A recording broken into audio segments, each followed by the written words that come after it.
Okay, this is part two. I told you I was going to get into that the Revelation 12 sign and all that about the dragon in part one. I think I'm going to hold that off until another part, maybe part three or so. What I'm going to get into here in this part is just for people that are kind of new to this. I'm going to talk about how the Bible does say there will be signs in the heavens. And I might go over a couple other little signs that are kind of fun that are not the Revelation 12 one. But do make sure you get to the other video. This one is just fun. Because the most important thing, if you get anything from what I'm going to talk about, is to get that King of the North thing, that alignment. Well, this looks kind of like this. Let's see if I can just pull this up. If the computer will work. That's another thing I've been having a lot of problems with. This computer is just not up to the task. I need a better computer. And this will probably kick into, because when I pull this up, okay, basically what I'm going to be showing is there's an alignment that happens with the Earth, with Hezi, Jupiter, and Spica that aligns with Istanbul, Turkey, where the eclipse is going to exit the United States at the same time, as well as the Great Pyramids. And there you have your King of the South and the King of the North.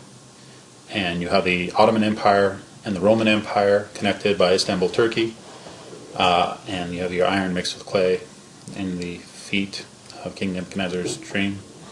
So if you don't know what I'm talking about, I'll get to that. But some of you do, and so I just wanted to make sure I kind of got you a little hook on you before you wander off somewhere else on the net, so that you'll find that information before you go somewhere else. Okay, so now I'm going to back up, and this is just for people who need to know that there are signs in heaven. What I started out with was, and I have some fun signs in here that you'll see, the hand of God and stuff. It's kind of cool. But I started out doing this video, or trying to do a video. Like I said, my computer is just not up to the task, and things got out of sequence, and I tried to put music with it and all that. I kind of got this started with a slideshow here, and I'll show that to you. It's not, the music isn't sequenced properly with the slides like it's supposed to. You may not be able to tell, but I can tell because of the way I wanted them to hit the beats. But anyways, I'll show that to you, and then I'll kind of go through some other things. So let's just watch that for fun for now, and we'll go from that.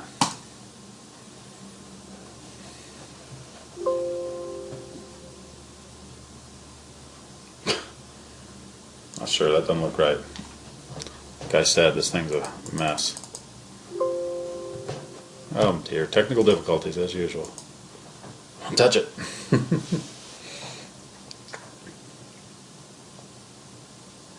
Yeah. Okay, here we go.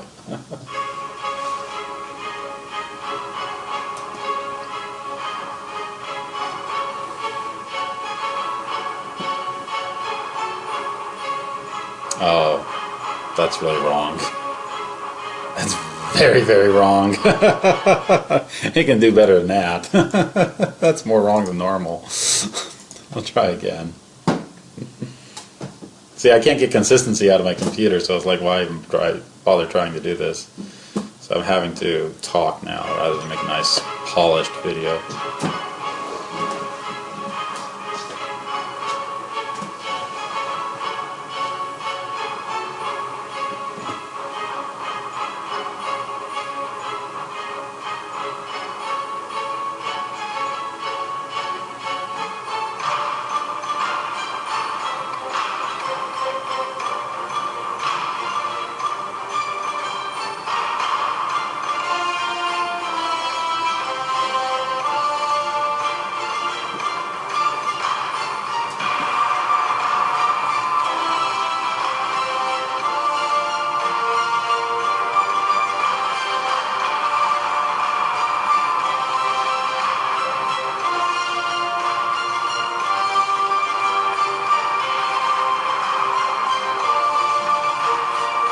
$620 million people have the same sign, astronomical sign as you do. Will they all have the same fate as you do today?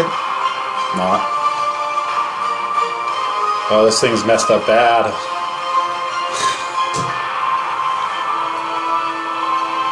Can't even type.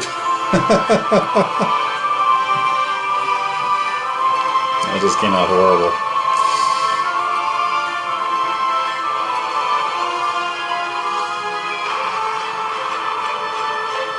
And they asked him, saying, Master, but when shall these signs be? And what sign will there be? And what sign will there be when these things shall come to pass? And he said, Take heed that ye be not deceived, for many shall come in my name, saying, I am Christ, and the time draweth near. Go not therefore after them. But when ye shall hear of wars and commotions, be not terrified, for these things must first come to pass, but the end is not by and by. And then he said unto them, Nation shall rise against nation, and kingdom against kingdom, and great earthquakes shall be in diverse places, and famines and pestilences and fearful sights, and great signs shall there be from heaven. So Jesus said it right there. Great signs shall there be from heaven.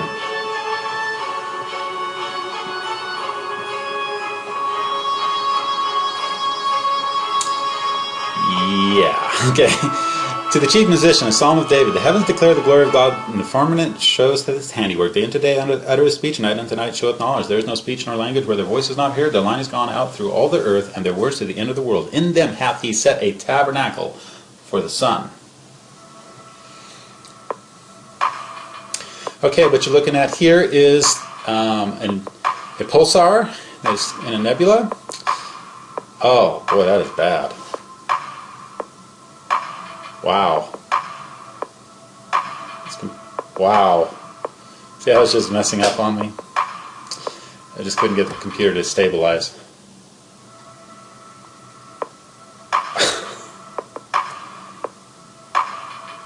What is it doing?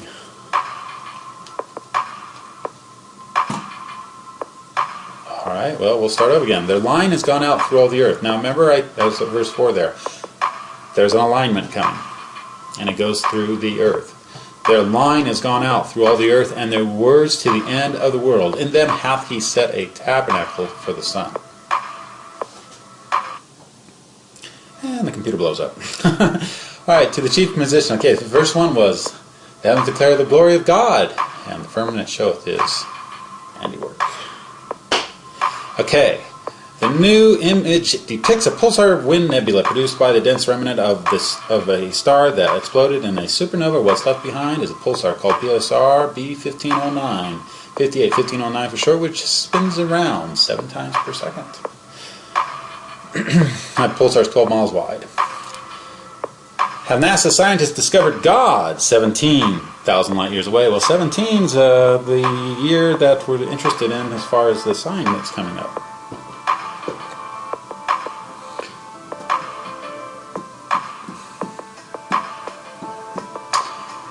Okay, so 17,000 light years away. This is the space telescope, or the X-ray telescope, that has discovered this. Or not discovered it, but taken pictures of it for us. And that nebula is 150 light years across. Some have said 175. I guess it just depends on where you start measuring from. And or 170 light years across. So light years about is over 5 trillion miles, maybe 6. I don't know, 5 to 6 trillion miles, somewhere in there. The pulsar is spinning around rapidly. It's only 12 miles wide, and this happened in our time frame 1,700 years ago.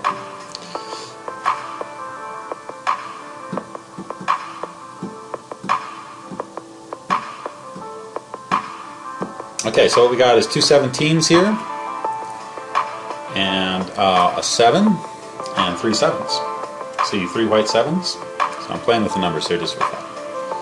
I'm a numbers guy. I see numbers all over me, all over the place. I think God talks to me through numbers.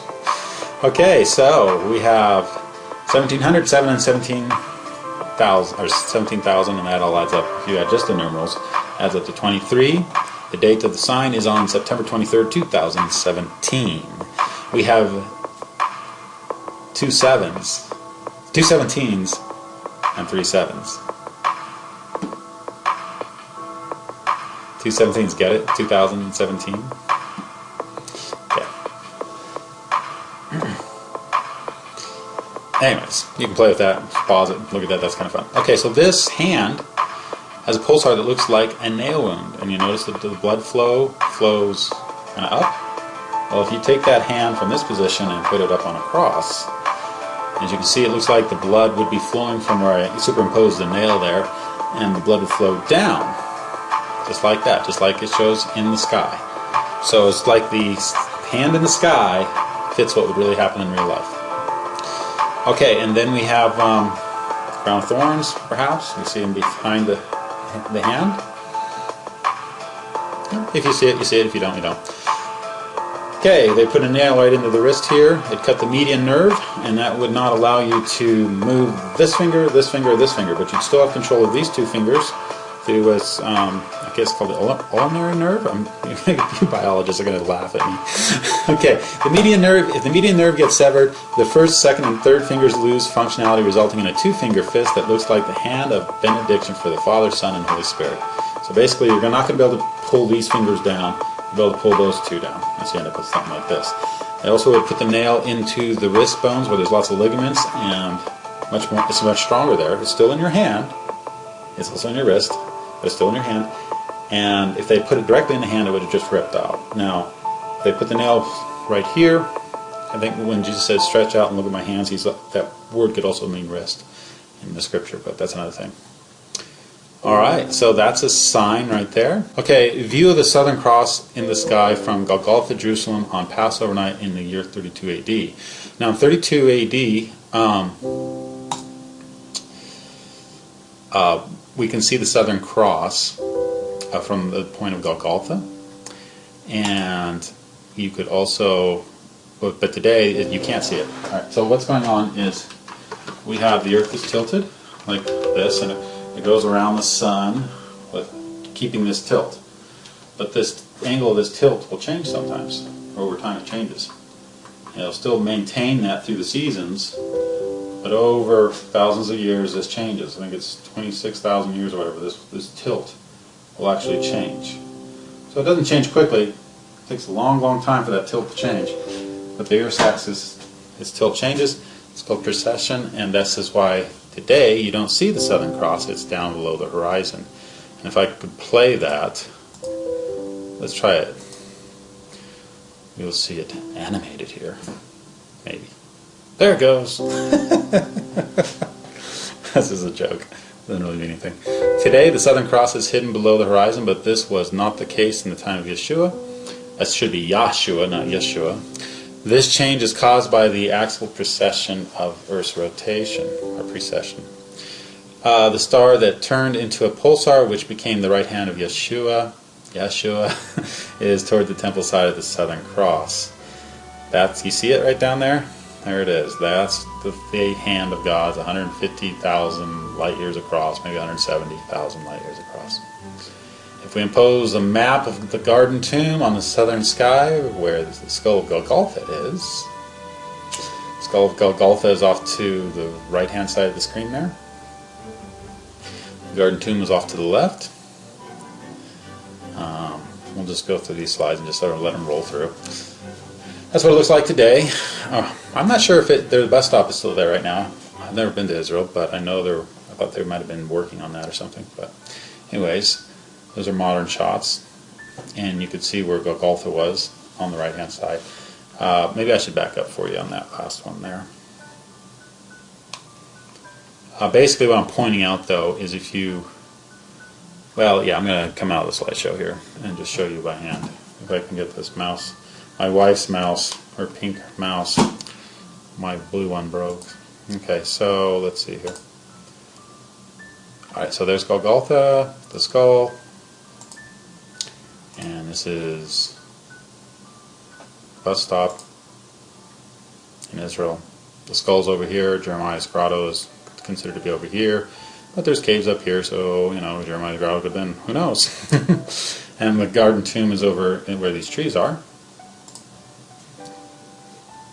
And this is where the tomb is, and this is also where the hand is. Now this is, okay, what I've done is I've taken the southern sky and I put it on the north side of the Garden Tomb. This is not how it sets up in reality. In actuality, it's opposite.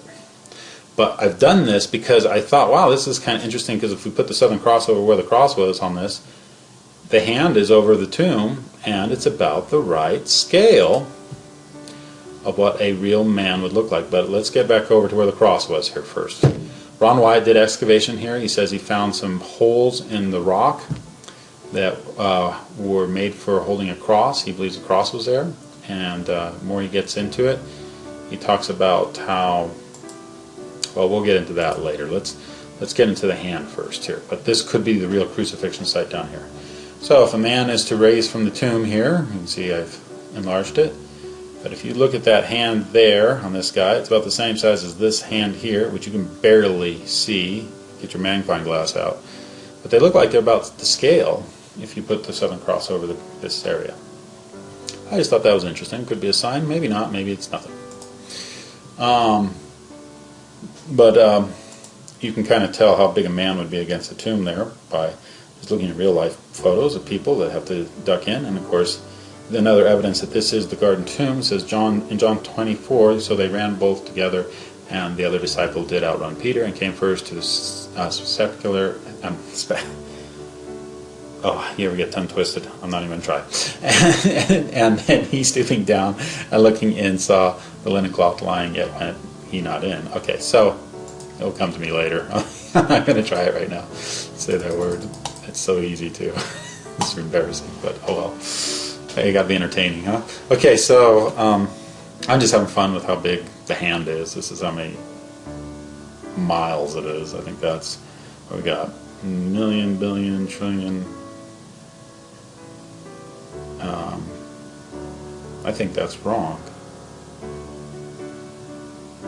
Okay, million, billion, trillion. No, that's right. 1 quadrillion, 28 trillion, 737 billion, 466 million, 750,000 miles in length. If you go with, I don't know which one I used.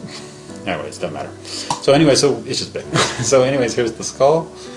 There's the cave. The garden tomb's over this way. This is where Ron Wyatt did the excavation over here. This is what it looked like a long time ago before the bus stop was there. And I'm going to cross over that. Basically what's happening with Ron Wyatt's thing, this is, okay, keep in mind I never did finish everything for the video. I'm just trying to get this information out. So what I've got going here is not very well done. So basically, Abraham said to Isaac, you know, go up to Mount Moriah and sacrifice your son. And then he provided a lamb which had his horn, or a ram that had his horn stuck in the thorns. Who got a crown of thorns? Yeshua did. Anyways, time goes on, and this part of the area is cut out. Now this is where the bus stop is under here, okay? Well, not quite, it's further back, but whatever. And so, that's why that wall's cut out right there, okay? What you're looking at here is this wall was quarried out by ancient Israel, okay? So they quarried it out and built buildings out of it and whatever, okay? Also, they have an underground system of quarries, and I'm probably drawing this wrong. I know I am, but we'll go with it anyway. It's not the scale. In actuality, the wall is up higher up here. Whatever. It's not quite right, but you'll get the idea. So anyways, this is where Ron Wyatt says he found the Ark of the Covenant. And it will be revealed at the time of the end, because he tried to take photos and it didn't work, and God wasn't going to let it be shown yet. So we'll look up Ron Wyatt, and it's an amazing story. They said in this sarcophagus there was the Ark, and that so first we have Abraham, then we have the Babylonian times where the temple is destroyed, and he's saying they took the Ark through Zedekiah's caves under here and hid it. And then time goes by and the Romans know nothing about this, and they crucify Yeshua right there. Okay? And you're starting to see a pattern? So, God was saying, I'm going to sacrifice my son here, so as a foreshadowing, Abraham, I want you to go and sacrifice your son there. He doesn't actually sacrifice him. God provides a ram, but you see how this is playing out. God is saying, I'm going to sacrifice my son in this location. Okay? and then he's saying that he's having the ark put under there, and when Yeshua was crucified, there was an earthquake, and Ron Wyatt says the ground split open, and the blood from Yeshua went through a crack in the sarcophagus, I guess that's what you call these things, and landed on the ark. Okay, so and it fulfilled the blood covenant, because the priest would always sprinkle blood on the right side of the ark, and the blood that was Yeshua's blood fell on the left, completing the blood covenant on the mercy seat. Okay, I'm sorry I'm not as knowledgeable as I should be about all this, but at least give you a rundown. I forgot the name of this cloth. This is not the Shroud of Turin. It's another cloth. Anyways, it was a facial cloth, and it does have the same blood type as on the Shroud of Turin. It has the same weave, meaning it was probably made out of the same loom, because each loom had its own characteristics back in those times, and it was probably a napkin, or I don't know if they made placemats back then, but it was probably a big napkin of some sort. If Jesus was crucified during Passover, the shroud would have been a tablecloth of fine linen, and this is how they bury people. They wrap them up and they put straps around the cloth. But so Yeshua was probably taken off the cross here and put into a shroud. And so you can see we took him off the cross, the crack in the ground, it's been anointed, and they stick him over here off to the side where the garden tomb is, and then they seal it, and there is a chunk of iron still there today that has been sheared off from when the stone was rolled back by an angel. You can still go see that today. So anyways, in the tomb, Yeshua would raise from the dead, and the energy would leave an image on the cloth. And that's how the image of the Shroud of Turin got on there. And I don't even have a picture of the Shroud of Turin here, so I will get you one right. Let's double check to see if I'm recording. Yep, okay, I'm recording. Alright, so this is the Shroud of Turin. It has 120 whip marks, or marks on it, which they'd have 3 whips on there. I need the names of these things. Anyways, when they whipped you, it was whipping you like 3 times each time, so it would have 40 hits. And you can see it's in his wrist bone where the nail would have gone in his wrist there. And he doesn't have thumbs, but if you were to, some people say because the thumbs got put in like this, but if you just set your hands like this, you can see that a cloth going over the top of them would make contact with your thumbs anyway. So whether they're in like this or not doesn't really much matter, because it probably wouldn't have very much contact with the cloth when the energy was going through them to raise them from the dead. Now, when they carbon dated this thing originally, they carbon dated a repair job. They didn't know it. I'll get you a reference to that video. But they carbon dated the repair job of the end, where someone had torn it and then they rewove, not seamed together, but rewove a new piece of fabric together. Actually, they rewove cotton with linen. Cotton can take a dye, linen cannot, so they were able to dye the cotton to the same color as linen. And actually each fiber of the threads were rewoven together, and that's why they didn't pick it up when they did the carbon-14 dating. So they didn't know that carbon-14 dated a repair job.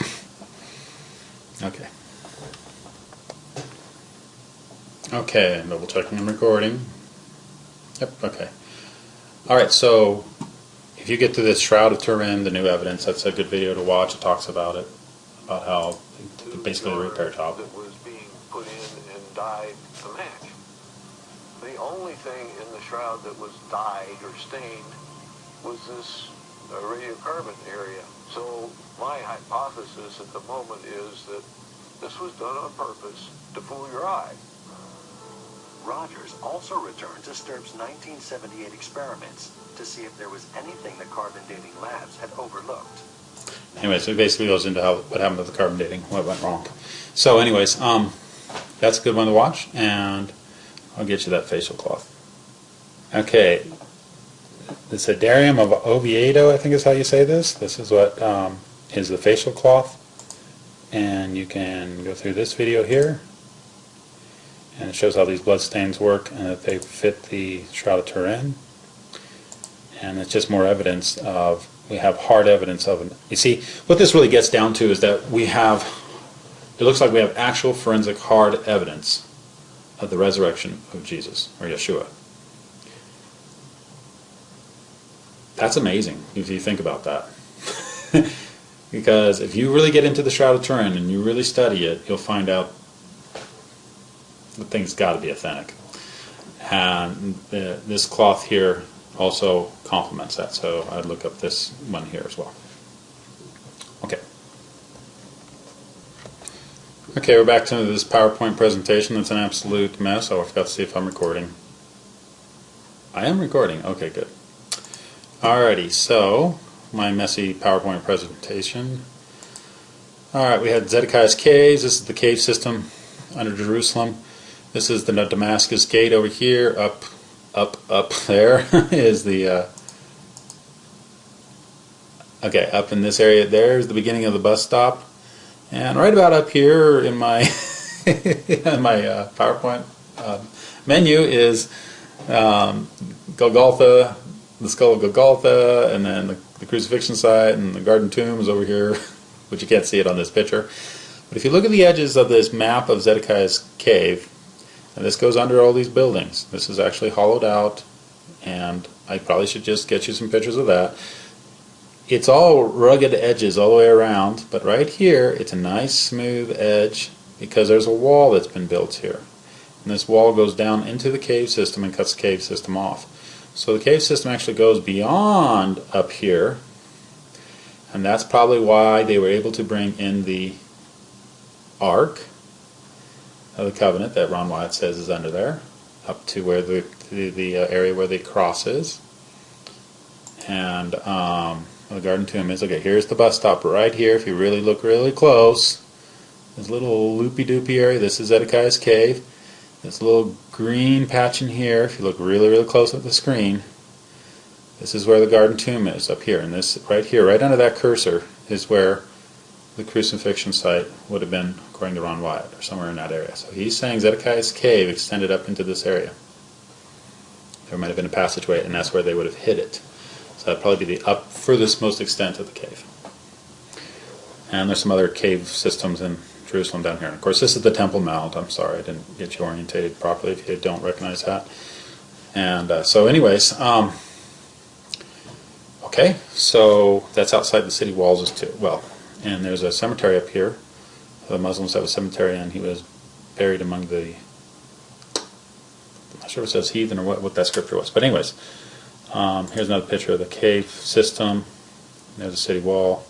I'm going to, and the Freemasons like to hang out in here, okay, because they believe St. Solomon was the first Freemason. But I'm going to get you a picture of Zedekiah's Cave. All right, here's a little thing on Zedekiah's Cave.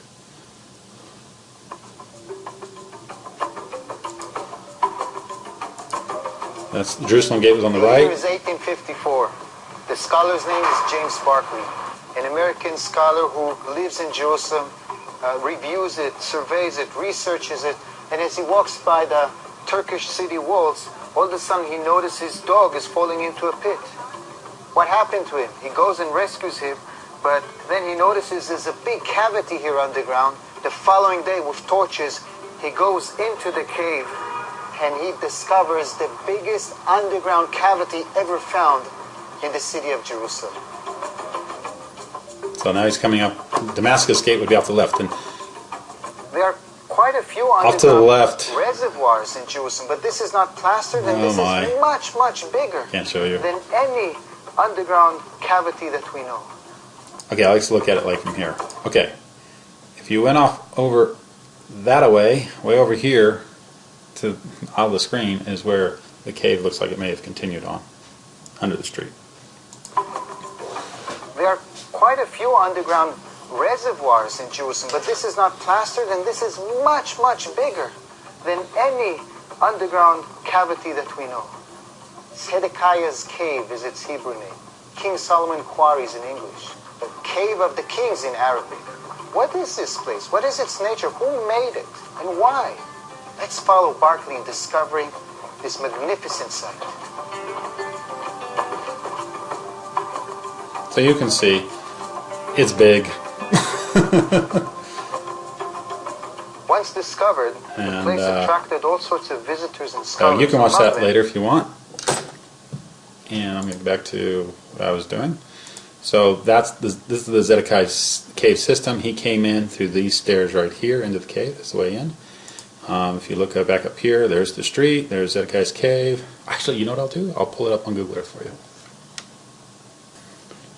Okay, here we are looking north in Jerusalem. This is the Temple Mount area is.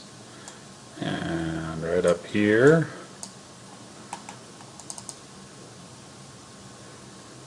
this is the area of the Garden Tomb. And I'm going to square it off here. Oops. Oops, oops, oops, oops. I don't know why they have such poor resolution, and probably for terrorist attacks in Jerusalem. It's awful. Let's see. This is where Ron White did his excavation. Let's see. They dug down here, and he says somewhere down here found some post holes, and eventually down in there somehow he found the ark. I don't know if it looks like that currently or not, or if they filled it back up or covered it up or what. But that did say what year? It said 2006. That's what it looked like. So, okay, so this is the bus stop in here, and we back out a little bit. Damascus Gate's over where I'm looking at. I think it's in here. Oh, this is Damascus Gate here. Pretty sure. That's not Damascus Gate. There we go. This is Damascus Gate. Yeah. And so the part we'd be looking at would be over here. So let's go in and look at this. I'm going to just drop it right in here. Okay, I'm going to drop right in here. So you can look at the bus stop. There's the bus. Okay. And back up in there's the skull, Golgotha. Okay. Nothing too hot, is it? And way back up in there is the Garden Tomb, but I think the entrance you have to go around over this way. Okay. Now, right behind that backhoe is the entrance to Damascus. I mean, not the two Damascus gates, but the entrance to Zedekiah's cave. And you can see there's a wall built up here. Well, when you get the wall down over here, it continues down underground. If I'm correct, that's what I believe it is. You can kind of see Damascus Gate down here. You can see the green door entrance right there that you just saw in that video I just showed you. And that the guy was walking along here, and he talked about how that story about how this hole was found. So that's where the entrance is into the quarry. And so it's believed that the quarry goes underground, under this road, under these buildings, and back to the back side of that, which is where I